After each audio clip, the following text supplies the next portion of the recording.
This is a guide on how to use Snapchat.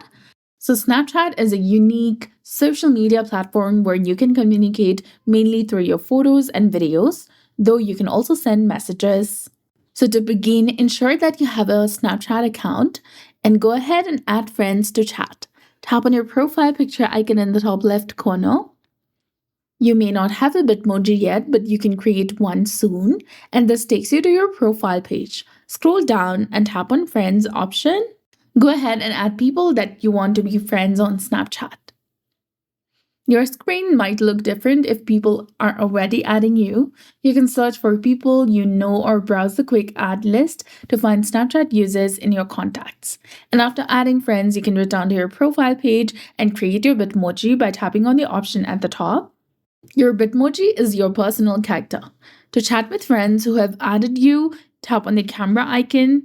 To chat with friends who have added you, you can tap on their camera icon on the right to send a snap, and tap on the button to take a photo and hold it to record a video. And on the right, you can add text, drawings, stickers, and more.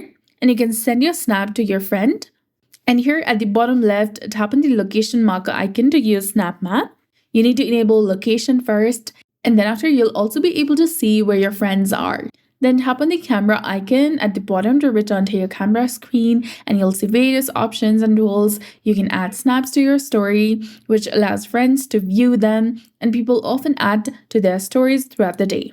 And here on the left, you'll get the option of memories. If you go ahead and tap on that, you'll be able to access your memories or the snaps that you have clicked so far on your Snapchat account. And if you want to go ahead and chat someone on Snapchat, you need to go ahead and be friends with them and then open their chat or conversation page and send them a message. You can also send them Bitmoji or any kind of stickers, emojis that you want to. You can also send snap by tapping on this camera icon over here. You can use different filters, click a snap, and then tap on send in the bottom. So that's it. I hope you found this video helpful. If you did, please like, share, and subscribe. Thanks for watching. We'll see you again in the next one.